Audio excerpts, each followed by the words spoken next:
Muy buenas tardes a todos y bienvenidos una semana más y espero que veáis este vídeo hasta el final porque de verdad creo que es muy interesante lo que se ha activado estas semanas en el mercado. Lo primero vamos a hablar de ciertas señales que se han dado, señales que además son poco habituales que ocurran, han ocurrido muy pocas veces durante toda la historia del mercado y vamos a ver cómo se comportan los diferentes índices una vez estas señales aparecen, meses y años después a que lo hagan.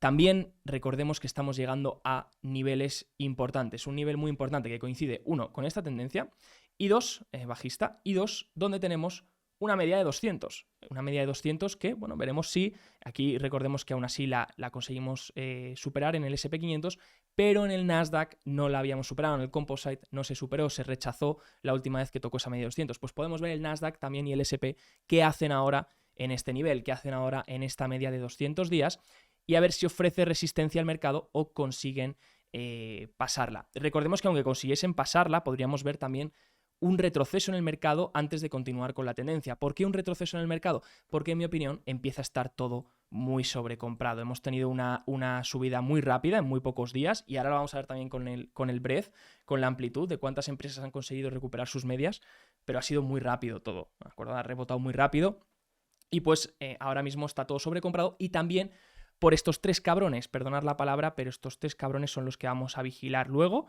que son los intereses, en este caso con el ETF TNX, el US Dollar Index y también vamos a vigilar el índice de volatilidad del SP500, el VIX. Estos tres están en zonas de soporte y cuando estos tres están en zona de soporte y empiezan a rebotar, esto va a hacer que el mercado le ponga presión. Y si el mercado empieza a tener más presión, pues obviamente podemos ver algún retroceso, ya que nos encontramos ahora mismo en zona de sobrecompra y en nivel donde el mercado debería ofrecer un poco más de resistencia. Así que ojo esta semana, porque ha subido todo muy rápido, ojo esta semana no veamos un retroceso, cuidadito no vayamos a tener lo que dice Michael Burry, que Michael Burry está diciendo, básicamente lo que pone, lo he simplificado un poco, básicamente lo que dice es que este rally que hubo en el 2001, en abril, principios de 2001, luego tuvo una subsecuente caída del menos 42% aproximadamente en el SP500.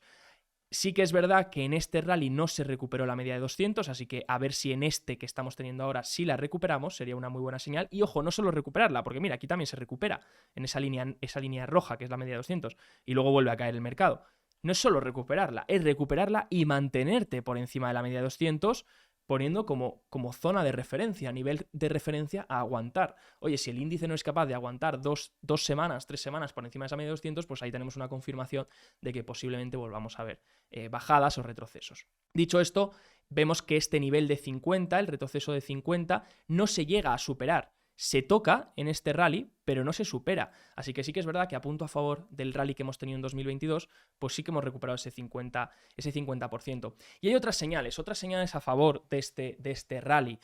Y luego vamos a ver los riesgos, porque ojo, no va a ser esto, oh, mira, qué fácil, todo sube. No, vamos a ver luego los riesgos que hay que vigilar y entender el por qué ha rebotado el mercado. El efecto, o sea, no sé cómo explicar esto, pero el efecto que ha hecho que rebote el mercado, ¿de acuerdo? Lo que ha hecho que rebote el mercado ha sido a la vez contraproducente. ¿Qué quiero decir con contraproducente? Que no es bueno para lo que está intentando la Fed. Y ahora voy a explicar el por qué. El mercado en principio ha rebotado porque las condiciones financieras se han relajado un poco. Y ahora vamos a ver eso. Y eso no debería ser bueno para la Fed. La Fed necesita hacer que las condiciones se vuelvan más restrictivas. Dicho esto, vamos a ver el breadth, otra señal que hemos tenido. El breadth, ¿qué es esta señal? Bueno, este gráfico lo que nos muestra es el porcentaje de empresas por encima de la media de 50. Tenemos aquí el NISE, aquí el SP500 y aquí el Nasdaq. Bien, ¿cuántas empresas, cuánto porcentaje de empresas están por encima de la media de 50? Fijaros que llegamos a una lectura en el SP500 súper fea, estábamos por debajo del 5%, si esto está correcto, ¿vale? Pues menos del 5% de las empresas del SP500 antes de julio estaban por encima de la media de 50, por tanto casi todas estaban por debajo de la media de 50. Y fijaros qué rápido se ha disparado, esto es lo que se puede denominar una especie de breadth trust, y qué rápido se ha disparado del mínimo al máximo y ahora un 92,4% de las empresas del SP500 están por encima de su media de 50, una media que más o menos podemos referenciar a la tendencia a corto plazo.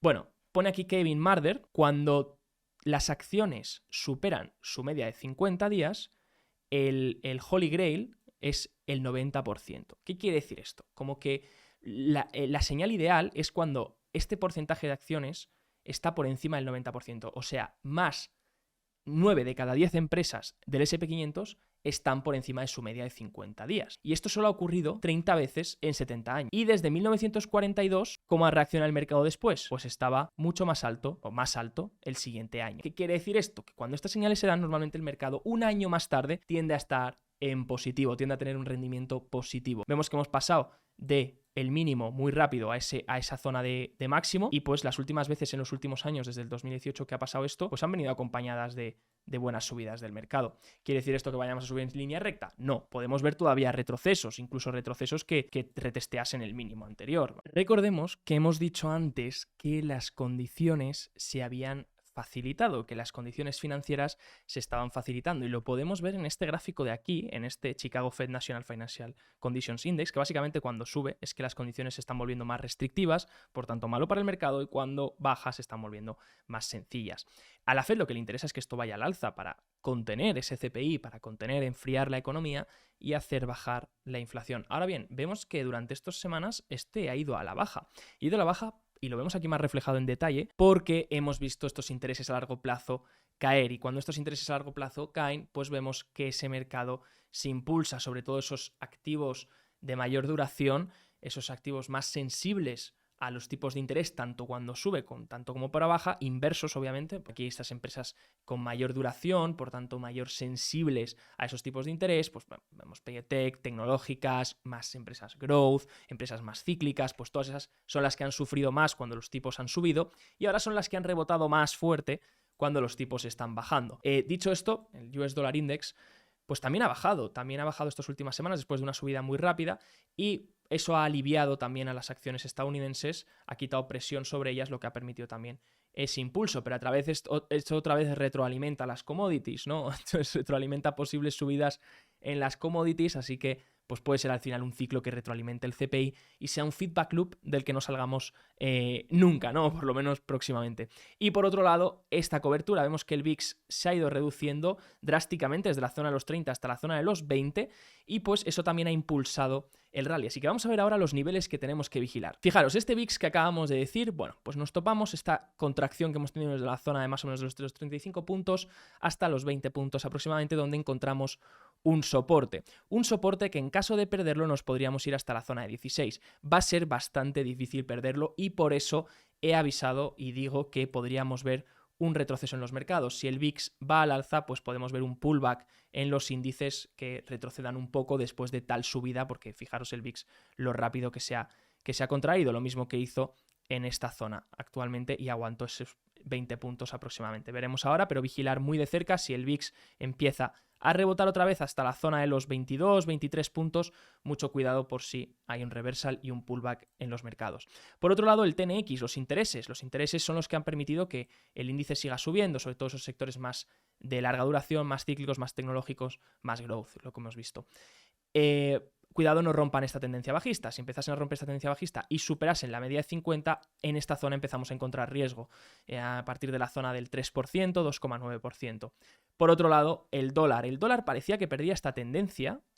Sí, pero ojo, porque el dólar, el Dixie Index, ¿no? Le encanta engañar, es el engañabobos número 1, os lo digo por experiencia, y ojo, cuidado, porque aquí tiene un soporte todavía que no ha perdido, ¿vale? Así que mucho cuidado con eso de decir, no, ahora empieza el euro a hacer un rally y tal. Sí, bueno, vamos a ver, lo que aguantes es que pierda este soporte entonces, ¿vale? Demuéstrame cuando pierda este soporte, demuéstrame entonces que pierde este soporte, y a partir de aquí pues tendremos más confirmaciones. Que rebota y sigue para el alza y recupera esta zona de los 106 puntos, mucho cuidado, porque podríamos ver pullbacks en lo que es el mercado.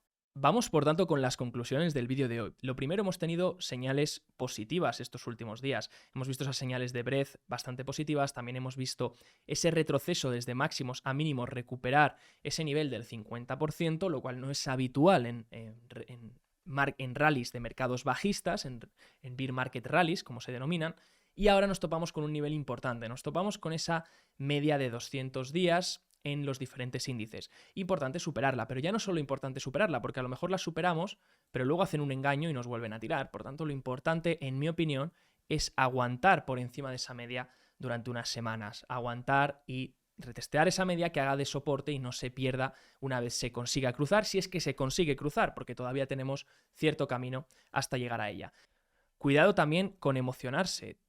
hemos subido muy rápido, vamos a llegar a esa media de 200, todavía no la hemos cruzado, así que todavía faltan confirmaciones, pero cuidado con emocionarse rápidamente, ya que el mercado empieza a estar sobrecomprado, y vigilar los niveles, vigilar que no hagan soporte fuerte y reboten ese VIX, ese US Dollar Index y esos intereses a 10 años, ese ETF del TNX, porque eso generaría unos pullbacks, unos retrocesos en los índices. También estacionalmente recordemos que estamos en años de midterm y que antes del midterm, antes de las fechas del midterm, normalmente hay una ligera corrección y luego ya tenemos un rally para final de año. Tenéis todo en un vídeo que hice a principios de año donde explico la tesis de Fanstrat con los diferentes niveles y las diferentes estadísticas en función del partido político que consiga cada cosa.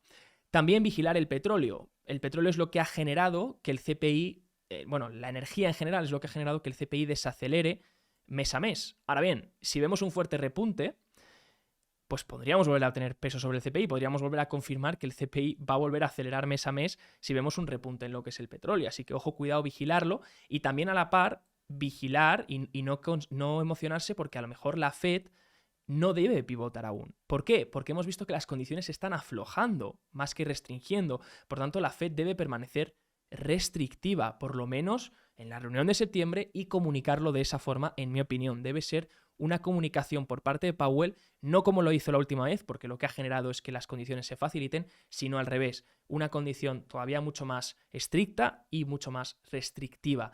Aunque sean 50 puntos, comunicarlo de esa forma, que al final es lo que le interesa al mercado, lo que escucha una vez Powell habla. Y por último, como reflexión, dejemos de intentar adivinar el mercado. He visto estas semanas muchas peleas entre gente que dice, pues va a pasar esto, va a pasar lo otro, vamos a irnos a máximos, vamos a irnos otra vez a mínimos, va a dar la vuelta el mercado.